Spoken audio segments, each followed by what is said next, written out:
menguatkan sekalipun kita semua terpisah jarak, namun kita satu hati di dalam Tuhan. Mari kita sama-sama berdoa dan naikkan pujian kita di dalam nama Tuhan Yesus Kristus. Selamat beribadah semuanya.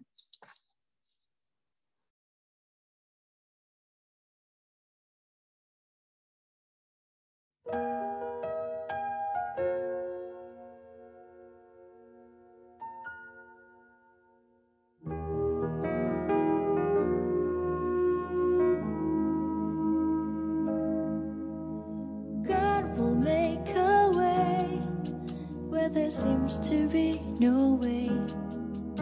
He works in ways we cannot see. He will make a way for me. He will be my guide. Hold me closely to his side. With love and strength for each new day, he will make a way. He will make a way. Make a way where there seems to be no way. He works in ways we cannot see. He will make a way for me. He will be my guide. Hold me closely to his side. With love and strength for each new day, he will make a way.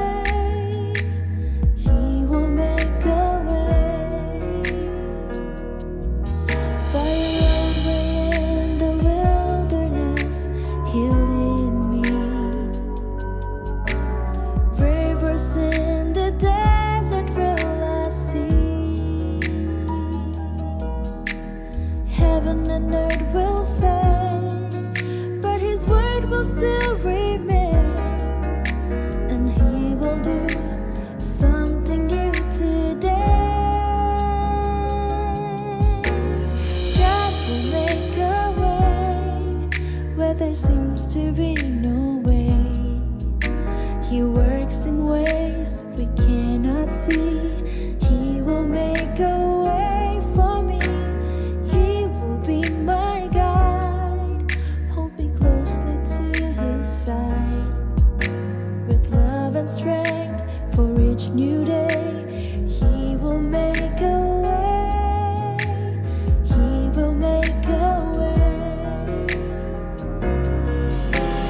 God will make a way where there seems to be no way.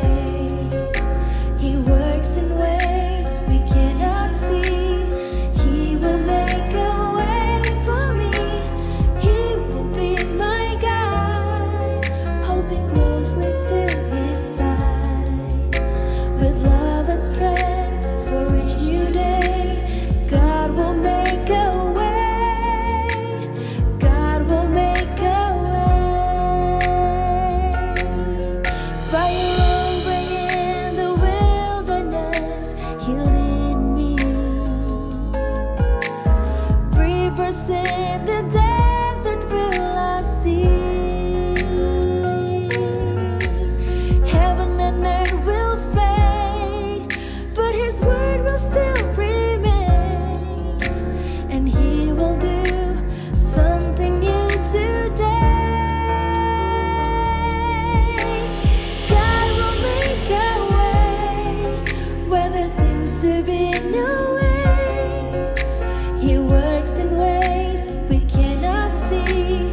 He will make a way for me. He will be my guide. Hold me closely to his side. With love and strength for each new day, he will make a way. He will make a way. With love and strength for each new day, he will make a way. God will make a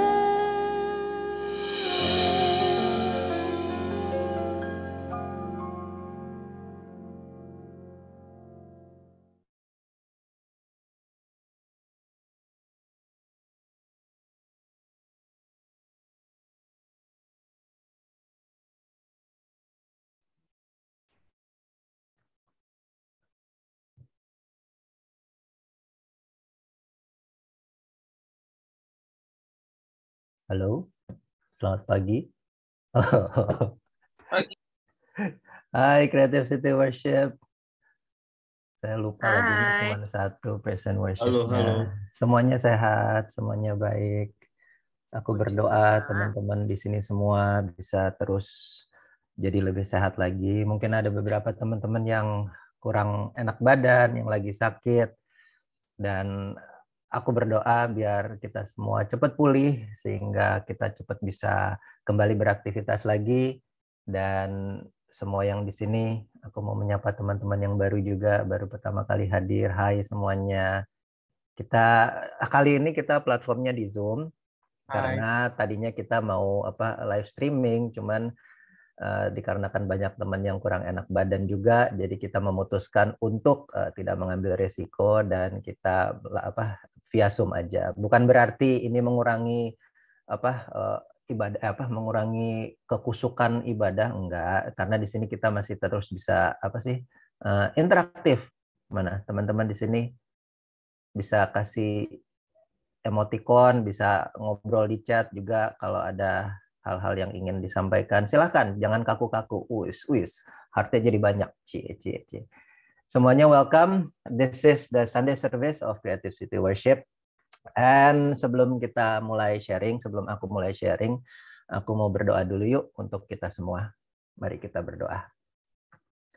Tuhan Allah Bapa kami yang baik, dimanapun kami berada, dalam situasi apapun kami ada saat ini, kami mengucap syukur sebab Engkau Tuhan Allah yang terus baik dalam kehidupan kami. Dan Engkau Allah yang setia. Engkau nggak pernah tinggalkan kami. Engkau berjalan bersama dengan kami. Dan kami mengucap syukur punya Allah yang hidup seperti Engkau Tuhan. Kalau saat ini, banyak dari antara teman-teman kami yang kurang sehat, kurang enak badan, hamba mau berdoa, Engkau mau berikan pemulihan yang sempurna Tuhan. Ada bersama dengan mereka Tuhan, berjalan bersama dengan mereka. Kalau mereka sedang istirahat Tuhan, let them take this time untuk bisa terus mengejar Engkau, mengenal Engkau. Mungkin sekarang waktu yang tepat untuk mereka take a rest, untuk mereka take some time off dari kesibukan mereka. Dan mereka bisa belajar, dan mereka bisa berdoa, dan mereka bisa mendekatkan diri kepadamu Tuhan. Biarlah kiranya waktu istirahat ini bisa digunakan sebaik mungkin Tuhan. Dan Kau bisa jamah mereka dimanapun mereka berada Tuhan saat ini Bapa. Biarlah kiranya Kau berikan kesehatan, Kau berikan kesembuhan, sehingga kami semua bisa kembali beraktivitas seperti sedia kala Tuhan. Kami juga berdoa untuk kondisi COVID saat ini yang ada di Jakarta. Mungkin kasus semakin banyak, mungkin kami penuh kekhawatiran, apa yang harus kami lakukan, tapi biarlah kira damai sejahtera-Mu saja yang memenuhi kami, sehingga kami bisa tenang, kami bisa damai, kami bisa terus sukacita Tuhan. Karena hanya Engkau saja Tuhan yang memberikan kami itu semua. Kami mengucap syukur hari ini ada. Biarlah kiranya ibadah hari ini Tuhan bisa memberkati kami semua. Dan hamba-Mu berdoa agar Engkau sendiri yang menggunakan mulut, lidah, bibir hamba-Mu supaya bisa berkata-kata hanya sesuai dengan apa yang Engkau ingin katakan saja Tuhan. Hanya firman-Mu saja yang keluar dari perkataan aku Tuhan. Sehingga nama-Mu saja yang dipermuliakan Tuhan. Biarlah kiranya Engkau berbicara kepada kami semua. Kami siap mendengarkan Bapa. Bicaralah kepada aku Tuhan, sehingga Engkau bisa berbicara melalui aku kepada kami semua Tuhan. Terima kasih Bapa. Hanya di dalam nama-Mu saja kami berdoa dan mengucap syukur. Amin. Amin. Suaraku kedengaran jelas nggak teman-teman? Kalau jelas, kasih jempol. Ada suara-suara menjawab. Nih, hari ini, tunggu. Ini gimana caranya? Oh, kok aku tiba-tiba more. Share screen. Oke. Minggu ini, minggu yang pertama di bulan Februari, kita memasuki minggu dengan tema spiritual maturity. Dengan tema kedewasaan rohani. Nah, apa itu kedewasaan rohani? Kita mau belajar minggu ini ya, dari minggu ini, and then the next week after kita akan dilayani oleh hamba-hamba Tuhan yang akan membahas lebih dalam lagi tentang apa itu spiritual maturity, kedewasaan rohani. Sebelumnya ayat yang menjadi dasar dari pembahasan kita pada pagi hari ini adalah Ini dia. Oh, saya nutupin terus ya. Kebaca nggak teman-teman? Filipi 3 ayat 15. Filipi 3 ayat 15. Di sini dikatakan, so let all who are fully mature have this same passion. And if anyone is not yet gripped by these desires, God will reveal to them. Jadi semua yang punya kedewasaan rohani bisa mempunyai satu passion yang sama. Tapi untuk teman-teman yang belum mendapatkan desire, mendapatkan keinginan hati ini, biarlah Tuhan sendiri yang akan membukakan kepada kita semua. So, minggu ini saya banyak di rumah karena kami tidak ingin bertemu banyak orang karena beberapa insiden, berapa kali juga kita bertemu dengan orang-orang yang ternyata positif COVID. Jadi kami memutuskan untuk minggu ini stay home aja, kita nggak banyak keluar dan nggak ketemu orang lain supaya menyetop penyebaran COVID ini. Kalau kata pemerintah kemarin sempat orang-orang di atas umur 60 diharapkan stay home for the next month. Jadi kita walaupun kita belum 60 tapi kita juga stay home aja gitu. Just in case kita nggak mau menyebarkan. Walaupun kita semua sehat, tapi you never know who we gonna meet dan kita bisa membawa virus kepada orang-orang. Nah, jadi banyakkan waktu di rumah. Jadi banyakkan spend waktu sama anak-anak juga. Nah, anak-anak juga mulai bosan, nggak bisa keluar dari rumah, terus udah gitu cuman main di sini aja. Lama-lama mereka udah mulai beride-ide lah. Mulailah mereka mulai berantem, mulai iseng, mulai ini gitu. Karena emang kurang kerjaan gitu. Emang nggak ada kerjaan. Ya saya memahami gitu. Dan juga nggak ya memahami lah kita lah, namanya juga anak-anak gitu. Ya udah akhirnya kita biarin mereka terus udah gitu mulai berantem, mulai isengin satu dengan yang lain, terus mulailah pokoknya amburadul lah, kacau lah di rumah ini gitu kan. Terus mulai dari sini saya mulai melihat gitu, oh ini tuh yang namanya anak-anak gitu. Ya namanya masih anak-anak berarti mereka belum dewasa kan gitu.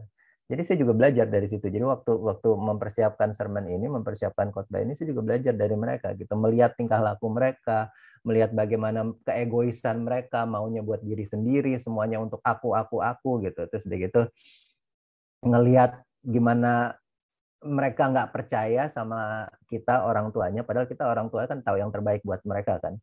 Disuruh jangan makan candy kebanyakan, ini yang kecil ya, yang Austin yang umur 5 tahun, tetap kekeh gitu. Udah kita jelasin berulang-ulang kali, bisa sakit gigi dan segala macam, bisa batuk, and we wanna stay away from batuk dan tetap aja kekeh gitu, marah lah ini apa semua segala macam. Jadi kita bisa melihat bagaimana karakter seorang anak-anak yang memang masih belum dewasa gitu. Dan kita melihat dari point of view kita yang sudah lebih tua. Ingat, pertambahan umur tidak menjamin kedewasaan seseorang. Yes, umur boleh bertambah, tapi kedewasaan itu adalah sebuah pilihan. Jadi pertambahan umur itu otomatis terjadi, tapi kalau kita mau dewasa atau enggak, itu sebuah pilihan kita. Gimana caranya kita untuk bisa menjadi dewasa? Ya kita harus belajar. Jadi terus saya melihat tingkah laku mereka. Dan this sermon ada saat ini karena anak-anak. Jadi kalau kita balik lagi ke awal dari ini semua terjadi, ketika kita lihat Adam dan Hawa, sebenarnya dosanya Adam dan Hawa itu bukan hanya curiosity, ingin tahu gitu kan, katanya ada sebuah pohon jangan dimakan gitu. Terus udah gitu anak saya juga sempat nanya, oke, kalau Tuhan baik, apa Tuhan pohon ada di situ buat Adam bisa makan gitu. Kalau emang Tuhan mau, ya nggak usah ada pohon itu aja, jadi nggak ada dosa juga kan, there's no sin gitu. Anak-anak zaman sekarang pinter-pinter ya. Jadi terus saya bilang, ya ada pohon di situ supaya kita punya free will. Tuhan mau kita memilih untuk mengasihi Dia, Tuhan mau kita memilih untuk dengar apa kata Dia, Tuhan mau memilih kita untuk bisa memilih untuk taat, untuk nurut gitu loh. Kalau nggak ada pohon, semuanya itu normal, jadi nggak ada free will, dan it's not true love gitu. Sedangkan Tuhan menciptakan kita adalah untuk to have a relationship kan sama Dia gitu. Sebuah cinta yang dipaksakan kan nggak enak gitu, nggak bisa gitu. Tapi when you choose, ketika kita benar-benar memilih untuk mencintai, mengasihi seseorang, that's when the true love happens gitu. Itu benar-benar cinta yang beneran gitu. So our free will itu yang membuat kita bisa memilih mau melakukan apa aja gitu dalam hidup ini, mau mencintai Tuhan atau enggak, mau taat, mau nurut atau enggak, itu semua tergantung kita. Gitu. Dan jadi setelah saya mikir-mikir lagi, setelah anak saya yang Jethro itu nanya, di umur 9 by the way, saya mikir-mikir lagi, ternyata dosanya Adam dan Hawa itu enggak cuman dia pengen tahu rasanya, jadi dia makan buahnya, enggak gitu. Sebetulnya dosanya mereka, sebenarnya apa yang mereka lakukan itu dasarnya adalah tidak percaya sepenuhnya pada Tuhan. Sama kayak anak saya nggak percaya bahwa permen itu bikin sakit gigi dan bikin batuk dan kebanyakan candy itu nggak baik gitu buat kita gitu. Dia nggak percaya gitu, karena dia belum ngalamin sendiri. Sampai kemarin dia harus ke dokter gigi karena giginya bolong, baru dia mulai ngeh, oh iya ya. Berarti benar kebanyakan makan permen tuh giginya bisa bolong gitu. Saya harus ke dentist dan harus dibenerin gitu giginya, dan it's uncomfortable. Baru dia sadar, baru dia bisa, oh iya ya, oke, benar juga. Itu pun tidak mengurangi, ya kurang sedikit sih. Dia tetap kekeh gitu. Aku mau gitu. Kalau if my brother can have it, I also wanna have it gitu. Kalau orang lain bisa punya, kenapa aku nggak bisa punya gitu? Soalnya kan beda takaran misalnya si Koko kemarin kan belum makan gitu hari ini, maka dia boleh makan bubble gum gitu. Jadi dia tetap ngekeh gitu, nggak mau, I wanna have it gitu. Jadi dia nggak percaya sepenuhnya pada kita, orang tuanya yang tahu yang terbaik buat dia. Nah sama kayak Adam dan Hawa juga, pada dasarnya ketidakpercayaan sepenuhnya pada Tuhan. Apakah benar Tuhan Allah yang berkuasa? Apakah benar Tuhan itu bisa pimpin hidup kita? Apakah benar Tuhan itu baik? Apakah benar Tuhan itu sayang sama kita sedemikian rupa? Apakah benar gitu? Terus Adam dan Hawa juga, ya kita semua manusia pada akhirnya sampai ke sini juga ngikut gitu. Kita ingin pegang kendali penuh atas kehidupan kita. Jadi kita nggak mau hidup kita dikontrol oleh orang lain. Saya in particular, I don't like riding airplanes gitu, karena mungkin teman-teman yang di sini tahu gitu, karena hidup saya ada di tangan pilot gitu, bukan di tangan saya sendiri gitu. Itu perasaan yang sebenarnya kurang enak gitu. Tapi ya I learn, ya hidup saya bukan di tangan pilot, hidup saya ada di tangan Tuhan gitu. Jadi ya udahlah, mulai semakin kesini mulai bersandar sama Tuhan aja gitu. Karena it's in our nature untuk mau pegang kendali penuh. Kita nggak mau dikontrol orang, nggak ada yang bisa atur hidup gua gitu ibaratnya gitu. Jadi dia pengen, Adam dan Hawa sama seperti kita sekarang kesini juga pengen in control, pengen pegang semuanya, pengen semuanya under our control gitu. Ingin berkuasa penuh. Jadi atas keputusan yang kita buat, atas apapun yang kita lakukan, saya yang decide, saya yang putuskan. Nah, dengan decision kita pasti ada konsekuensinya kan. Jadi semua keputusan yang kita buat pasti ada konsekuensinya. Ini slide berikutnya apa? Oke. Nah, saya ngobrol dengan beberapa orang yang merupakan mentor, yang merupakan orang-orang yang saya anggap lebih tua, lebih mengerti, lebih spiritually, lebih mature dari saya. Ngobrol panjang lebar, saya pengen tahu sebenarnya mereka ini apa sih yang membuat mereka berhasil dalam percaya sama Tuhan sedemikian rupa sampai sekarang gitu. Ada yang sudah melayani Tuhan puluhan tahun, ada yang sudah jalan ngalamin ini itu. Terus saya temukan setelah ngobrol bahwa titik balik dari kehidupan lama mereka tadinya seperti ini dan mereka berubah. Mereka jadi ikut Tuhan. Titik balik dari kehidupan lama mereka adalah waktu mereka hancur. Waktu mereka kehilangan segalanya. Jadi titik balik dari mereka itu mereka sadar kalau mereka butuh Tuhan waktu segalanya udah nggak punya gitu. Waktu mereka lagi kere lah, udah lagi terlilit utang, kena masalah, mobil ditabrakan, pokoknya semuanya gitu sedang menimpa dia, baru mereka sadar bahwa mereka butuh Tuhan. Oh iya ya, ternyata selama ini aku berjalan dengan keinginanku sendiri, dan ternyata selama ini aku mengambil keputusan atas apa yang aku mau, atas apa yang menurut aku benar, sehingga harus mengalami ini semua. Dan baru sadar di titik terendah teman-teman ini, ketika segalanya seolah-olah sudah diambil daripada dia, baru dia sadar bahwa Tuhan adalah segalanya dalam kehidupan dia. Nah, sama seperti kita juga, ketika ini sampai nunduk-nunduk begini. Nah, gini kali kebaca. Ketika segalanya dalam kehidupan kita sepertinya seolah-olah diambil daripada kita dan kita kehilangan segalanya, barulah kita sadar bahwa Tuhan harusnya menjadi segalanya dalam kehidupan kita. Ini yang harus kita sadari di sini.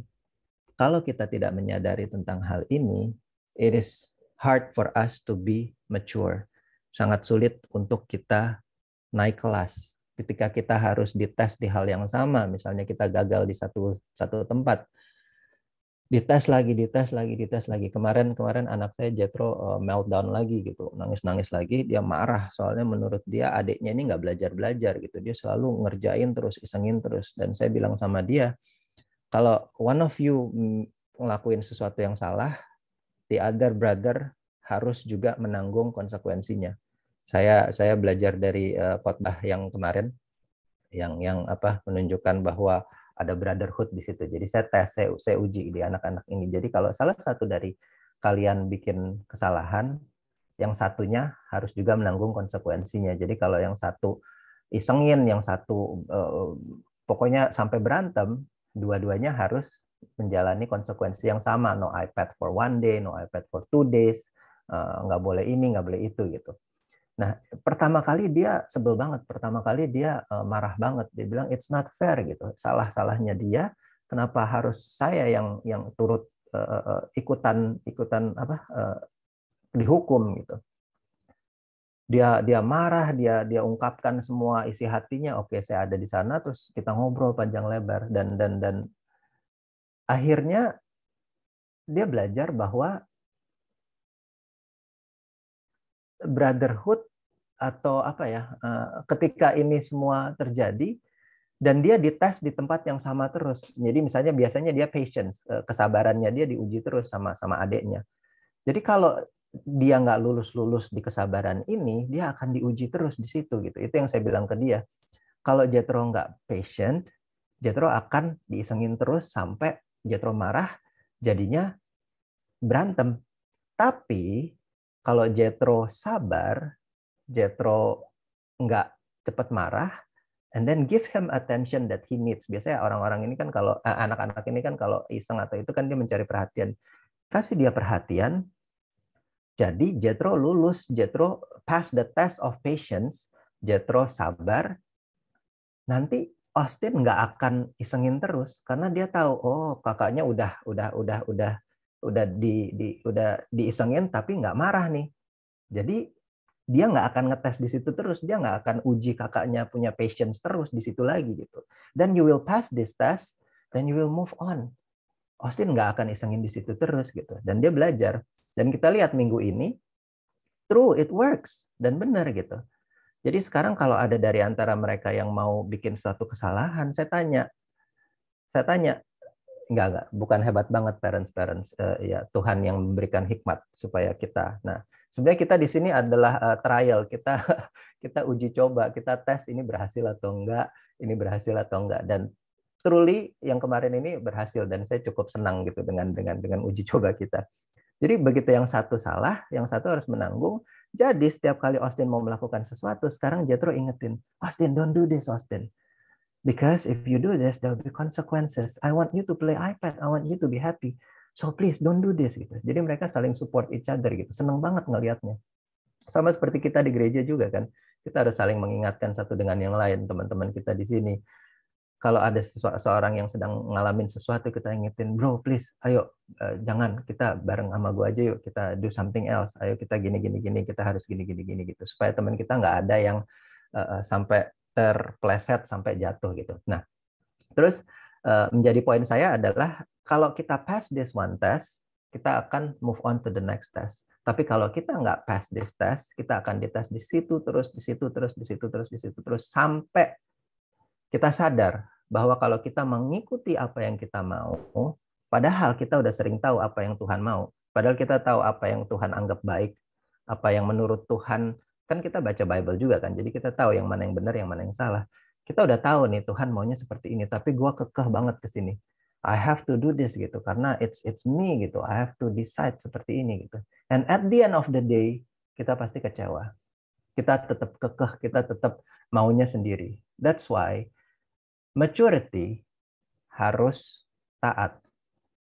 Tuh, kalau saya tulis di sini taat versus kekeh. Kekeh ini bahasa Jerman ya. Ada teman-teman yang tahu di sini artinya kekeh? Tolong tulis di chat box, kekeh itu artinya apa sih? Itu bahasa Jerman, mungkin kalau yang belum belajar. Kekeh itu artinya apa ya? Maunya gua, ya betul kata Dani. Mau sendiri, teguh. Kalau udah ada maunya, ya maunya gitu. Nggak peduli apa kata orang. Ngotot, benar Momen bilang. Berpegang erat, yes. Tapi pada pengertian yang menurut dia benar. Keras kepala, yes. Pokoknya menurut gua ini dia gitu. Ngoyo. Ngoyo nih apalagi nih Mario nih. Baru nih. Kayak makanan itu ya, ngoyo. Nah, terus spiritual maturity atau kedewasaan rohani bukan berarti kita tidak punya kemauan, bukan berarti we don't have a want. Tapi walaupun kita punya keinginan, walaupun kita ingin punya kemauan, tapi kita tetap harus taat. Bahasa Inggrisnya determined. Wah, keren banget Cindy. Itu yang benar. Dari tadi tuh, dari kemarin tuh saya nyariin apa ya bahasa benernya, tapi nggak ketemu. Jadi makanya saya tulis kekeh. Bukan berarti kita nggak punya keinginan, tapi walaupun kita punya keinginan, tapi kita taat sama apa yang Tuhan mau. Sama apa yang Tuhan katakan. Apa yang menjadi kebenaran. That's spiritual maturity. Jadi kita harus tahu bahwa Tuhan itu maha kuasa. We have to believe, we have to know that Tuhan itu maha kuasa. Dan kita tidak maha kuasa. Tuhan maha tahu, jadi kita jangan sok tahu. Tuhan maha adil, jadi kita jangan sampai suka mengadili orang-orang di sekeliling kita atau menghakimi orang-orang di sekeliling kita. Dan kita harus tahu betul bahwa Tuhan adalah kasih. Dia mengasihi kita sedemikian rupa sampai sekekeh-kekehnya kita, tuh bahasa Jermannya keluar lagi. Sampai sekeras-kerasnya kita, sebebal-bebalnya kita, Tuhan tetap lebih dahulu berinisiatif menghampiri kita. Dan dia sayang sedemikian rupa sama kita, dia selalu yang pertama berinisiatif untuk datang ke kita. Jadi, nggak ada gunanya kita keras-kerasan sama Tuhan, nggak ada gunanya kita melawan Tuhan, karena Tuhan mengasihi kita. God loves us. Ada satu orang di Alkitab yang hidupnya keras, yang kita mau lihat hari ini. Ini jam berapa ya? Oke, 3:04. Dia penuh perjuangan hidupnya, penuh kegagalan, gagal. Namun akhirnya Tuhan memberkati dia dengan berkat yang luar biasa. Karena apa? Karena ada perubahan sikap yang drastis dalam hidupnya. Jadi orang ini tuh keras banget. Dia fighter. Nah, orang ini adalah namanya Yakub. Nah, Yakub ini memiliki arti pemegang tumit atau pegulat. Yang kedua artinya penipu. Kok ada ya orang namain anaknya penipu dan pegulat? Kan lucu kan? Tapi ya benar, that truly happened. Jadi ini kejadian waktu nanti kita bahas. Nah, sedikit penjelasan tentang Yakub. Siapa itu Yakub? Yakub adalah putra dari Ishak dan Rebeka. Jadi dia adalah cucunya Abraham. Ingat, kita sering banget kan dengarkan berkat Abraham. Jadi Tuhan berkati Abraham. Dari keturunan Abraham, engkau akan memberkati bangsa-bangsa, seluruh bangsa yang ada di dunia ini. Gitu. Jadi dari keturunannya Abraham, ada satu berkat yang akan diturunkan kepada seluruh bangsa di muka bumi ini. Gitu. Semua bangsa lahir dari keturunannya Abraham. Gitu. Nah, Yakub itu kembar sama saudaranya, Esau namanya. Nah, di zaman itu, yang pertama lahir, anak yang sulung, itu menerima berkat yang khusus dari ayahnya. Ya mungkin kita masih lihat sampai ke zaman sekarang ya. Mungkin kalau di keturunan Chinese, di China sana, anak yang pertama mendapat special treatment gitu ya. Mungkin kita tahu gitu.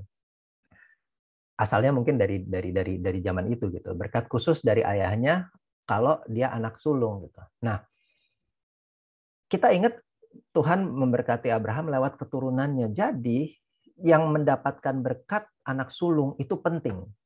Karena dari situ Tuhan akan memberkati bangsa-bangsa yang ada di bawahnya. Gitu. Nah, jadi dari lahir aja Yakub ini seolah-olah udah kompetitif. Dia udah nggak mau kalah gitu. Makanya waktu dia lahir, karena mereka kembar, Esau keluar duluan, tapi berikutnya Yakub keluar dan dia pegang tumit kakaknya. Dia pegang tumit kakaknya, makanya namanya dia pemegang tumit gitu. That's how competitive he is gitu. Dia pegang tumit kakaknya waktu lahir gitu, keluar. Nggak tahu gimana caranya, tapi seperti itu. Nah, jadi dari lahir aja dia udah nggak mau kalah. Jadi anak ini tuh benar-benar fighter banget gitu. Dia benar-benar fight terus, nggak mau kalah.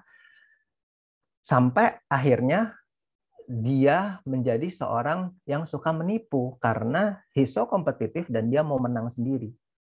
Sepanjang hidup Yakub dia harus bergulat dan dia harus menipu untuk mendapatkan apa yang dia inginkan. Waktu ayahnya mau memberkati anaknya yang gede, yang namanya Esau yang lahir duluan, Yakub tipu ayahnya. Nah, ini kejadiannya. Set nih. Dia pura-pura menjadi kakaknya supaya supaya Ishak memberkati dia, supaya dia yang dapat hak kesulungan itu, dia yang dapat berkat kesulungan itu. Jadi dengan ini dia curi berkat dari kakaknya.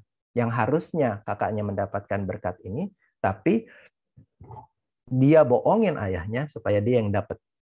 Nah, Esau kakaknya marah setengah mati. Dia mau dibunuh, Yakub mau dibunuh. Akhirnya Yakub kabur ke rumah omnya namanya Laban. Jadi ini background story ya. I think we have to know this supaya kita bisa mengerti betul-betul esensi dari spiritual maturity itu apa. Nah, Yakub akhirnya kaya di situ. Dia tipu sini, tipu sana, dia berhasil kaya. Terus dia jatuh cinta. Terus Yakub mau married, dia naksir sama satu cewek namanya Rahel. Nah, terus tapi untuk mendapatkan Rahel dia harus struggle. Jadi satu tes untuk mendapatkan show me that you truly love my daughter, katanya Laban, katanya itu engkau harus kerja 7 tahun sama aku supaya nanti kamu bisa married sama anaknya. Gitu. Oke, dia kerja 7 tahun. Remember, dia struggle lagi, dia fight lagi 7 tahun lamanya. Dia harus kerja. Akhirnya dia mendapatkan.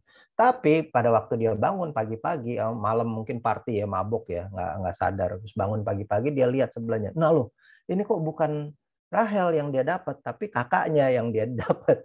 Lea gitu, kasihan banget sih hidupnya. Nah loh, terus akhirnya Laban bilang, kalau emang kau mau dapetin Rahel lagi, engkau harus kerja 7 tahun lagi. Jadi dia kerja lagi 7 tahun. Jadi dia kerja 14 tahun untuk mendapatkan pujaan hatinya, untuk mendapatkan seseorang yang dia cintai. It's a struggle, it's a fight, dia kerja terus. Nah, terus karena dia udah ditipu seperti ini, akhirnya dia juga berusaha menipu Laban gitu. Jadi dia kerjanya saling tipu menipu gitu, dua orang ini. Nah, pokoknya hidupnya tuh struggle, gulat terus sama tipu menipu. Makanya namanya Yakub gitu. Makanya please be careful when naming your kid gitu. Namanya struggle sama namanya tukang tipu gitu, penipu. Nah, kemudian suatu hari Tuhan suruh Yakub pulang ke rumah ayahnya. Tuhan bilang in his dream, Yakub pulang ke rumah ayahmu gitu. Terus Yakub taat, Yakub nurut. Oke, dia pulang. Tapi dia punya masalah kalau dia pulang ke rumah ayahnya, ada siapa di situ? Ada kakaknya kan, ada Esau ya. Esau di situ udah siap ngebunuh kan. Dia masih kesel banget sih dari waktu itu. Esau di situ dibilang di Alkitab, di sini di Kejadian ya, Kejadian 30-an, nanti kita bahas di Kejadian 32. Jadi pre-build up daripada itu saya mau ceritain, tapi nanti teman-teman baca sendiri. Seru banget ceritanya. Waktu Yakub bilang, oke saya mau pulang, dia dengar kabar bahwa Esau juga udah siap menyambut kedatangan dia dengan 400 orang buat menemui dia gitu. Udah siap, wah mati gue nih. Serem lah pasti gitu. Kakak gue datang bawa 400 pasukan, 400 orang buat bunuh aku gitu. Udah pasti. I'm dead gitu for sure gitu. Nah, untuk pertama kalinya di titik ini, Yakub berdoa kepada Tuhan untuk minta perlindungan. Jadi di malam itu, malam yang terpanjang dalam hidupnya, di titik terendah dalam kehidupannya, kita ingat tadi, yang merubahkan kita adalah titik terendah, titik balik. Biasanya ketika kita kehilangan segalanya, ketika kita lagi dalam stres dan benar-benar itu, baru kita sadar, kita ingat bahwa kita butuh Tuhan. Di titik terendahnya Yakub, dia ingat, dia berdoa, dia minta perlindungan pada Tuhan. Dia bilang, Tuhan engkau suruh aku pulang kan, aku taat. Tapi sekarang Esau datang malah mau bunuh aku sama 400 orang. Kita mau baca di Kejadian 32 ayat 24 sampai 37. This is very interesting. Nih, kalau kita mau baca. Lalu tinggallah Yakub seorang diri dan seorang laki-laki. Nah, ini lucu, seorang laki-laki bergulat dengan dia sampai fajar menyingsing. Ayat 25, ketika orang itu melihat bahwa ia tidak dapat mengalahkannya, ia memukul sendi pangkal paha Yakub, sehingga sendi pangkal paha itu terpelecok. Terpelecok itu keseleo atau terkilir. Ketika ia bergulat dengan orang itu. Lalu kata orang, ada tulisan keluar, saya distracted. Ayat 26, lalu kata orang itu, biarkanlah aku pergi karena fajar telah menyingsing. Sahut Yakub, aku tidak akan membiarkan engkau pergi jika engkau tidak memberkati aku. Pertanyalah orang itu kepadanya, siapa namamu? Sahutnya Yakub. Kalau kita baca begini aja cerita ini, mungkin kita akan miss a lot of very important points gitu. Tapi saya mau bahas di sini supaya kita jangan miss. Di malam yang terkelam di kehidupannya Yakub, di titik terendahnya, ingat Allah hadir. Allah datang. Nah, tapi anehnya, seorang laki-laki ini adalah wujud Allah, adalah Allah sendiri. Anehnya, Allah malah bergulat, Allah malah fight sama Yakub gitu. Kenapa gitu? Apakah Tuhan iseng? Apakah Allah iseng? Enggak gitu. Sebetulnya, ini adalah momen ketika Allah mengejar Yakub. Seumur hidup, Yakub cuma tahu Tuhan, cuma tahu Allah lewat cerita dari opanya Abraham, orang hebat, ayahnya Ishak. Jadi dia turun-temurun diceritakan kepada dia. Dia cuma tahu, dia cuma dengar cerita tentang Tuhan. Tapi bahkan Yakub juga udah merasakan berkatnya, dia diberkati dengan kekayaan dan segala macam. Yakub malahan pernah juga terima janji Tuhan lewat mimpi, ya kan? Dijanjikan oleh Tuhan. Jadi dia cuman tahu ini semua, tapi Yakub tidak mengenal Allah secara pribadi. Jadi dia tahu, dia sudah merasakan berkatnya, dia bahkan sudah menerima janjinya Tuhan, tapi Yakub tidak mengenal Allah secara pribadi. Nah, mungkin kita sering dengar tentang betapa baiknya Tuhan. Teman-teman di sini, saya pribadi juga, kita sering merasakan berkatnya Tuhan. Tuhan udah begitu baik dalam kehidupan kita. Kita dengar kesaksian orang bilang bahwa Tuhan baik, Tuhan tolong saya gini-gini. Kita sering dengar gitu. Tapi apakah kalau kita jujur di dalam hati, apakah kita kenal sama Tuhan? Apakah kita pernah spend time? Apakah kita benar-benar tahu siapa Tuhan itu dalam kehidupan kita? Kenal secara pribadi, tahu sama kenal beda ya. Nah, hari ini saya mau bilang, Tuhan yang sama yang kejar Yakub, Tuhan yang sama juga yang punya inisiatif untuk mau dekat dengan kita. Bahkan Tuhan yang lebih dahulu cari kita. Kenapa saya tahu itu? Karena teman-teman ada di sini. Because you are here right now, it shows that Tuhan yang punya inisiatif untuk mencari kita. That's why I'm telling you this message. Yang Yakub mau saat itu adalah perlindungan dari Esau. Perlindungan karena dia mau dibunuh. Yang Yakub butuhkan, yang Yakub mau saat itu adalah tetap berkatnya Tuhan, tetap pekerjaan tangannya Tuhan. Tapi Tuhan jawab dia dengan kehadirannya dalam kehidupan Yakub. Tuhan hadir di situ as a person, dan dia struggle sama Yakub, dan dia fight sama Yakub. Nggak cuman hadir aja, tapi Tuhan juga fight sama Yakub. Kenapa fight? Karena yang Yakub mau itu apa yang Tuhan bisa lakukan, tapi yang Tuhan mau itu Yakub. Yang Tuhan mau itu adalah pribadi Yakub. Teman-teman kalau punya anak di sini pasti pernah main sama anak-anak kita ya. Saya seneng banget untul-untulan sama Austin yang kecil ya. Karena yang gede diuntul, ya masih juga sih sekarang gitu. Karena masih bisa gitu. Tapi dia udah lebih kuat. Tapi kalau yang kecil kan masih karena kecil, jadi kita guling-gulingan di kasur, kita main lah gitu. Dan dia berusaha sekuat tenaga untuk lepas dari kejar-kejarannya saya. Tuh saya suka kritikin dia sampai dia benar-benar udah Bapak give up. Dia dengan sekuat tenaga dia berusaha melawan saya. Tapi karena saya lebih kuat, jauh lebih kuat, saya lebih besar, saya nggak usah pakai tenaga pun, saya udah bisa pegang dia.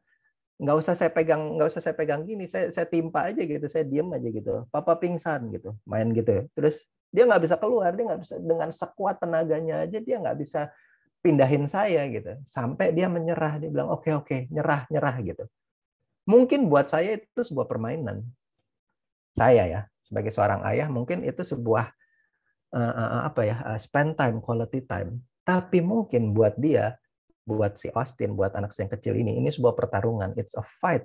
I have to fight with all my strength, dan tetap nggak bisa ngelawan kekuatannya ayah saya, nggak bisa ngelawan kekuatan papa saya gitu. Buat saya, it's something beautiful. We spend quality time doing it. Seneng gitu. To me, it was fun. Tapi maybe to him, it was a struggle dengan sekuat tenaganya dia gitu. Seumur hidup, Yakub selalu bergulat untuk apa yang dia mau. Dia gulat sama Esau untuk hak kesulungannya, dia tipu papanya.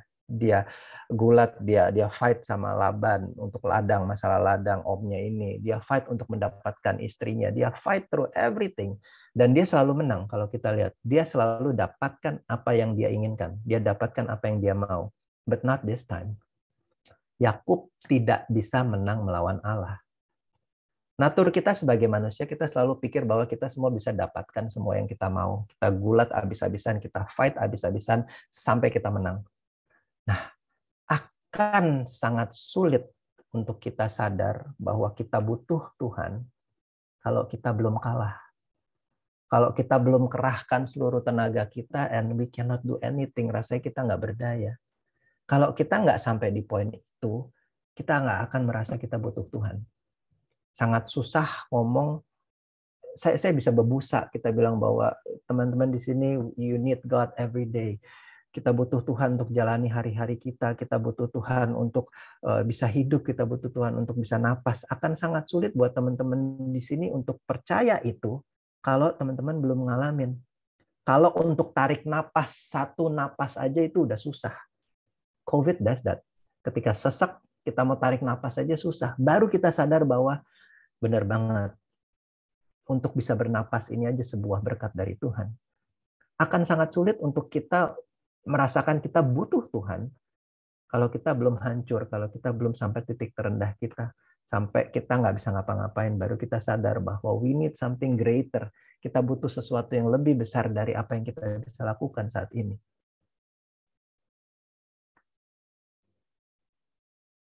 Sulit, oke. Sulit untuk kita sadar bahwa kita butuh Tuhan kalau kita belum kalah. Tadi statement saya yang sebelumnya. Padahal yang Tuhan mau adalah untuk kenal kita. Padahal yang Tuhan mau adalah kita untuk kenal Dia. To have a relationship, to walk together. Untuk bisa berjalan bersama dengan Tuhan. Nah, di sini kita lihat betapa baiknya Tuhan, betapa ajaibnya Tuhan. Dia yang mengingini kita. Tuhan yang mau loh dekat sama kita. Tapi kita yang suka kekeh, keras. Kita mau lawan Tuhan dengan kehendak kita sendiri, dengan sekuat tenaga kita, kayak Yakub.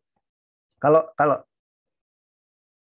saya flashback dalam kehidupan saya, kekecewaan terbesar, mungkin teman-teman bisa mikir juga, kekecewaan terbesar yang teman-teman alamin di sini. Sadar enggak? Dalam kehidupan kita, dalam kejadian kekecewaan terbesar yang kita hadapi itu, sebetulnya kita tahu apa yang harus kita lakukan, kita tahu apa yang menjadi kebenaran, apa kata Tuhan kita harus lakukan, kita tahu, tapi kita lakukan apa yang kita mau kita lakukan. Ini me personally ya. Kita lakukan apa yang aku mau lakukan. Oke, berjalan. Dan kita berasa kita menang saat itu. Kita berasa kita benar. Tapi beberapa waktu kemudian kita menyesal. So one of the most penyesalan yang terbesar dalam kehidupan saya sadar tentang itu. Saya tahu apa yang Tuhan mau saya lakukan, tapi saya kekeh lakuin apa yang saya mau lakuin. Pada waktu itu it felt good. Yes, it felt good rasanya gitu. Tapi setelah along the way, penyesalan mulai terjadi. Balik lagi. Sekarang kita kebalik. Kalau kita sadar tentang salah satu hal yang paling merubah kehidupan kita, paling membuat kita, kalau tadi penyesalan, kalau ini paling merubah hidup kita yang menjadi suatu hal yang menjadi paling menyenangkan, bukan menyenangkan ya, kesuksesan, bukan kesuksesan, keberhasilan. Ketika kita tahu apa yang Tuhan mau kita lakukan, tapi kita punya kemauan ini, dan kita ngotot dan kita kekeh, dan akhirnya kita bilang bahwa oke, aku ikutin apa kata Tuhan, aku ikutin apa yang Tuhan mau. Dan dari situ Tuhan merubah hati kita, Tuhan rubah attitude kita. Dari situ kita baru berasa bahwa oh iya benar juga ya. So in my life, I feel that. In my life, I feel that. Ketika aku berjalan sesuai dengan apa yang, tapi ngotot-ngototan dulu ya, namanya juga orang keras ya. Ya, saya seperti itu. Tapi at the end of the day, ya Tuhan aku ngalah. Tuhan, aku tahu aku jalan, ya udah aku ikut Engkau aja Tuhan gitu. Tuhan ubah hatiku sehingga aku bisa bilang bahwa hey, I made the right decision. Ini yang Tuhan mau dan ada sukacita dan bahagia dan benar banget. Aku merasa berhasil di situ. Nah, waktu Yakub, oke, ini kita balik ke ayat yang tadi ya. Tuhan yang mengingini kita. Nah, kita yang keras, kita mau lawan Tuhan dengan kehendak kita sendiri sekuat tenaga kayak Yakub. Nah, sampai tadi kalau kita baca, Tuhan lihat, Allah lihat orang ini tuh nggak mau ngalah, nggak mau nyerah gitu. Tadi kalau kita baca ayatnya ya. Itu tuh. Ketika orang itu melihat ayat 25 bahwa ia tidak dapat mengalahkannya, ia memukul sendi pangkal paha Yakub sehingga sendinya keseleo dan patah dan terkelecok. Tuhan lihat ini orang kekeh banget, Tuhan lihat ini orang keras banget gitu. Dan apa yang Tuhan lakukan? Tuhan di sini ditulis bahwa ia memukul, tapi bahasa aslinya tuh sebenarnya cuma sentuh. Bahasa aslinya cuma pegang dikit aja, tek gitu. Baru akhirnya Yakub sadar, baru dia keseleo. Dan yang tadinya dia lawan, tadinya dia fight, sekarang apa yang dia bisa lakukan karena dia injured, dia nggak bisa fight lagi, dia cuma bisa peluk. Dia cuma bisa pegangan sama orang ini, dia cuma bisa peluk. Dan dia bilang, kalau engkau jangan engkau pergi sampai engkau memberkati aku. Jadi dalam kondisi kita yang sedang kalah telak, dalam kondisi kita yang sedang down, jangan kita lari dari Tuhan. Jangan kita fight Tuhan lagi, tapi peluk dia.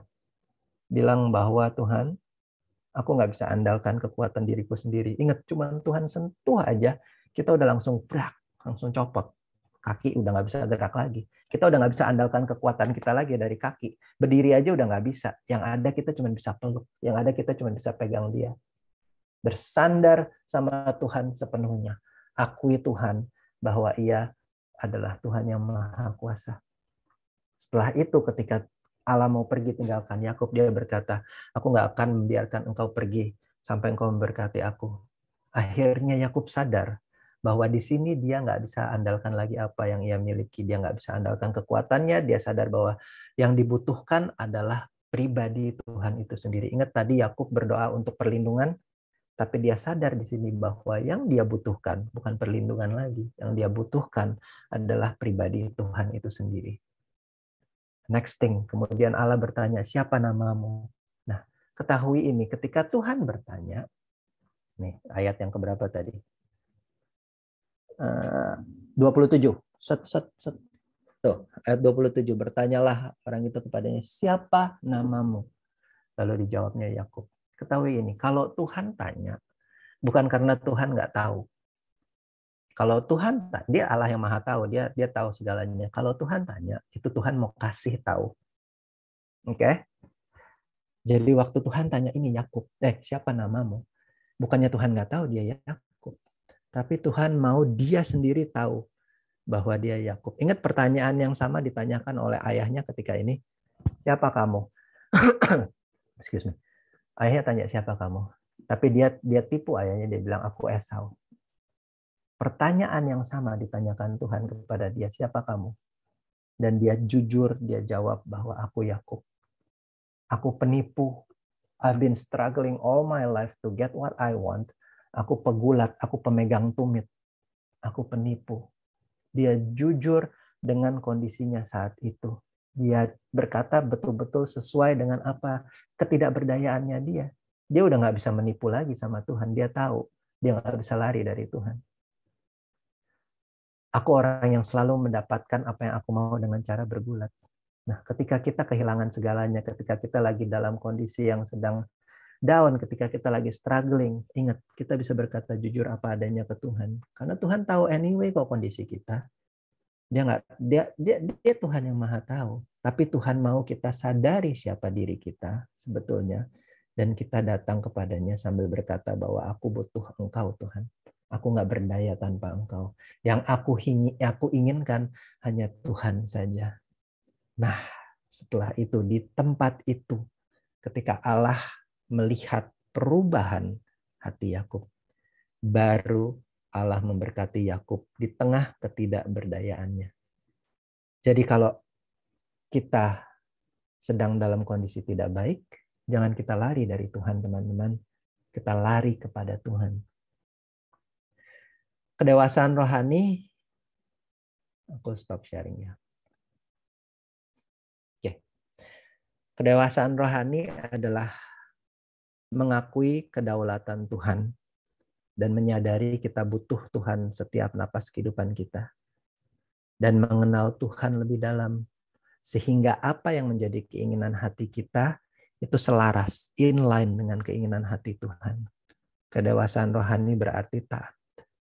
Akan sulit untuk menjelaskan kenapa kita harus dewasa dalam rohani. Kalau kita masih belum sadar betapa kita membutuhkan Tuhan. Aku berdoa saat ini, semua teman-teman yang mendengarkan ini, apapun kondisi teman-teman saat ini, know this, bahwa Tuhan Allah yang mengasihi kita, dan Dia yang berinisiatif terus untuk dekat dengan kita. Jangan lari daripada Dia. Apapun struggle, selama ini kita keras, selama ini kita nggak mau, kita lari dari Tuhan, selama ini kita nggak mau berurusan sama Tuhan gitu. Hidupku untuk aku aja gitu. Aku yang bisa decide apa yang terbaik buat kehidupanku. Jangan lawan Tuhan, teman-teman. Mungkin Tuhan udah panggil teman-teman udah lama. Mungkin Tuhan udah berusaha mendekat kepada teman-teman udah lama. Tapi kita selalu menjauh, Tuhan aku masih sibuk, Tuhan aku masih ini, Tuhan aku masih ini, Tuhan aku belum ini. Aku gak layak Tuhan, no. Aku masih kotor Tuhan, nanti kalau hidupku udah beneran dikit baru aku mau cari Engkau. Enggak teman-teman. Tuhan terus kejar kita, Tuhan terus cari kita, Tuhan terus berinisiatif mau dekat dengan kita. Saat ini aku mau berdoa buat kita semua. Karena pengalaman pribadi sama Tuhan itu nggak bisa digantikan dengan apapun. Orang mau ngomong segimanapun juga, saya mau khotbah, saya mau ngomong sampai berbusa, tetap kalau teman-teman alamin Tuhan secara pribadi, baru teman-teman sadar betapa kita membutuhkan Tuhan.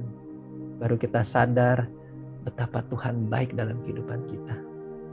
Oleh sebab itu aku mau berdoa untuk teman-teman semua saat ini. This is what God did in my life. Ini yang Tuhan lakukan dalam kehidupan aku. Aku gontok-gontokan, aku keras-kerasan, aku kekeh lari dari panggilan Tuhan. Aku bilang bahwa no, I am in control of my own life.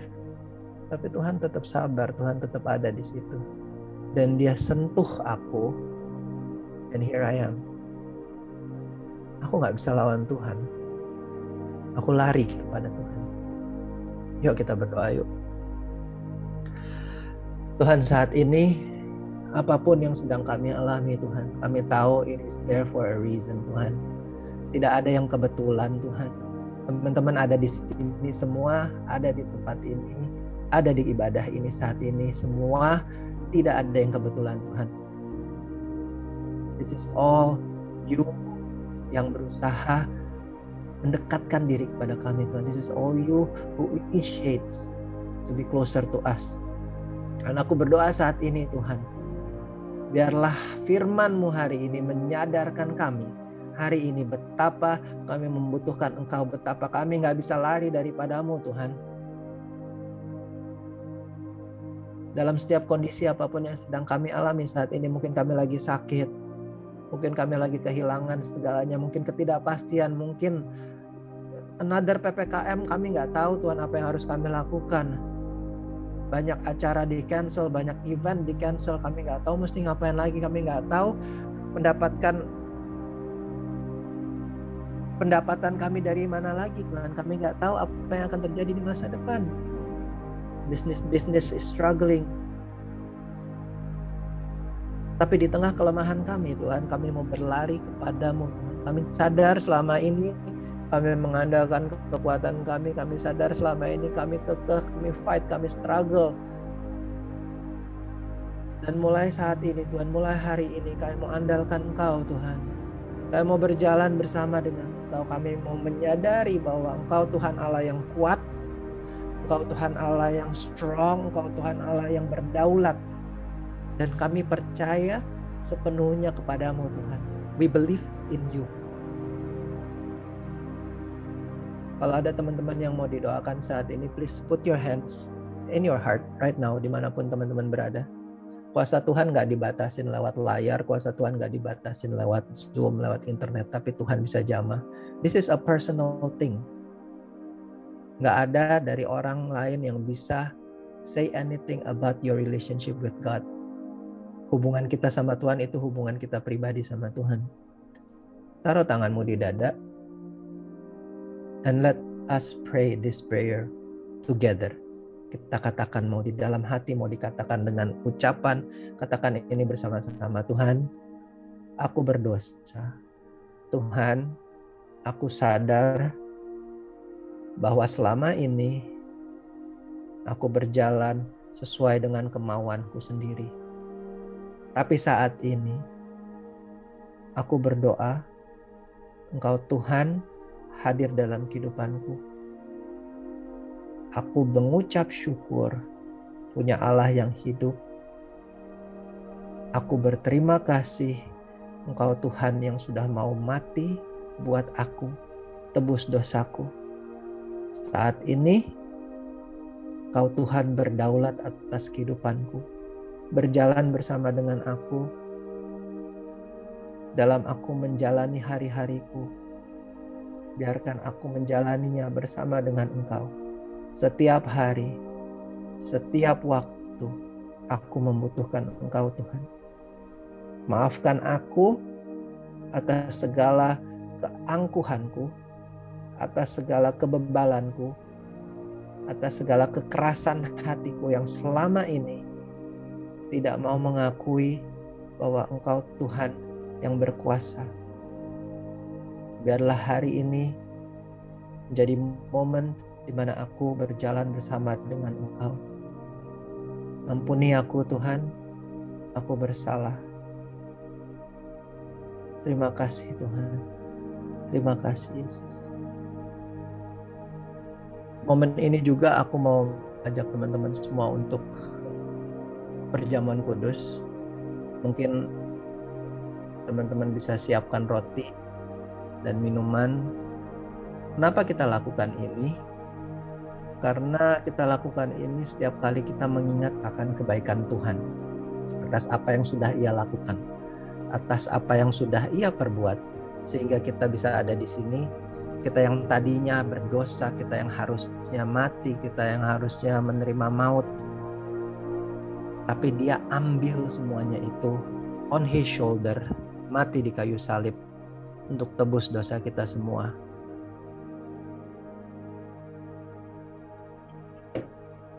Ambil roti di tangan kanan kita. Inilah tubuhnya Tuhan yang dipecah-pecahkan untuk kita semua. Setiap kali kita makan ini, setiap kali kita memperingati hari ini, baiklah kita bisa ingat bahwa Dia Tuhan yang sudah mati untuk kita semua, yang sudah melakukan semuanya untuk kita. Betapa Dia sayang sama kita semua, sehingga He's willing to do this all for us. Jangan kita lari lagi dari Tuhan, tapi kita lari kepada Tuhan. In Jesus' name, kita mau makan sama-sama. Terima kasih Tuhan. Terima kasih Tuhan. Kamu ambil gelas yang isinya minuman yang merupakan lambang dari darahnya, karena sudah ditumpahkan untuk menebus kita semua. Tuhan sudah taat melakukan apa yang menjadi tugasnya sampai di kayu salib, because He loved you and me. Waktu kita minum ini, kita ingat atas apa yang sudah Ia lakukan dalam kehidupan kita. Biarlah cawan ini menjadi peringatan atas apa yang sudah Tuhan perbuat. Aku berdoa melalui perjamuan kudus hari ini, teman-teman yang mungkin sedang sakit, Tuhan sembuhkan saat ini juga. Darahnya amat kuasa, Dia sucikan dari dosa. Biarlah kita mau minum dan menerima jamahan Tuhan. In Jesus' name, in Jesus' name.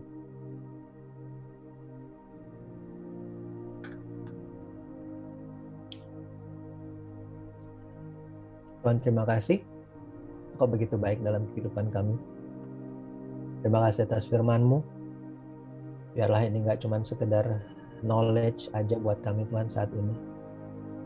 Tapi biarlah ini bisa menjadi sebuah perubahan hati, sebuah momentum, supaya kami sadar betapa kami harus berjalan bersama dengan Engkau. Supaya kami bisa mengambil keputusan yang tepat, kami bisa lebih dewasa secara rohani, sehingga kami bisa semakin dekat dengan Engkau saja Tuhan. Terima kasih atas berkat-Mu, terima kasih atas kasih-Mu, terima kasih atas kesabaran-Mu Tuhan. You are good in our lives. Hanya di dalam nama-Mu saja kami berdoa dan mengucap syukur. Amin. Thank you so much teman-teman atas waktu yang udah kalian berikan, atas apa yang sudah kalian semua lakukan untuk stay mendengarkan firman Tuhan. And I pray firman Tuhan aja yang ngerubah kehidupan kita semua, karena nggak ada dari antara kita yang bisa merubah kebebalan hati kita. Cuman hanya firman Tuhan, cuman hanya Tuhan saja yang bisa lakukan itu. Ingat, jangan lari daripada Tuhan, tapi lari kepada Tuhan. Through all your struggles, through everything that you are going through, jujur aja sama Tuhan. Be who you are. Tuhan sayang kita apa adanya kok, bukan karena apa yang kita punya, bukan karena kita ada apanya, no, tapi Tuhan sayang kita apa adanya. Come to Him, and He will love you and He will bless you. Thank you teman-teman. God bless you.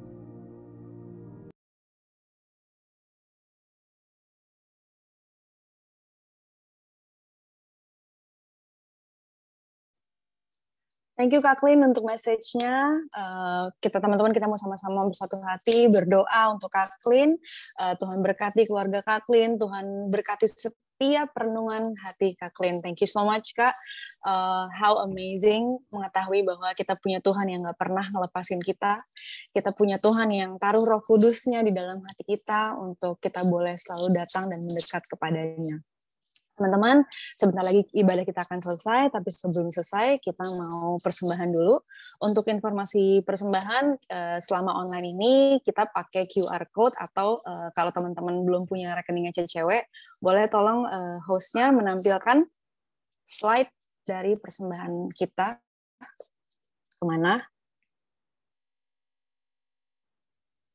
Ya. Oke, sambil teman-teman bisa menyiapkan persembahan, kita mau bersatu hati di dalam doa. Bapak, terima kasih untuk berkat-Mu atas kehidupan kami. Terima kasih buat kesehatan. Bapak, pada pagi hari ini kami mau persembahan Tuhan, Engkau yang taruh di dalam hati kami, berapa yang harus kami berikan. Biarlah persembahan kami menjadi alat untuk pekerjaan-Mu Tuhan. Biarlah juga Engkau memberkati tangan-tangan yang memberi Tuhan Yesus Kristus. Berikan juga hikmat bagi teman-teman yang mengelolanya. Biarlah digunakan untuk pekerjaan tangan-Mu. Thank you Lord Jesus. In your mighty name we pray. Hallelujah. Amin. Nah, teman-teman bisa langsung aja transfer. Kita udah nggak pakai cash lagi sekarang, QR code. Lalu untuk minggu depan, teman-teman boleh pantengin terus Instagramnya Creative City Worship, @CreativeCityWorship untuk informasi ibadah. Apakah kita akan kembali ke platform Zoom atau di YouTube Live atau seperti apa? Kita mengikuti perkembangan terus, jadi teman-teman juga follow, lihat di Instastory-nya ataupun di Instagramnya CCW. Biasanya teman-teman dari tim akan menginformasikan kepada kalian semua. So, thank you teman-teman semua. Sehat-sehat selalu. Love you guys. God bless you all. Stay safe. Bye-bye. Happy Sunday.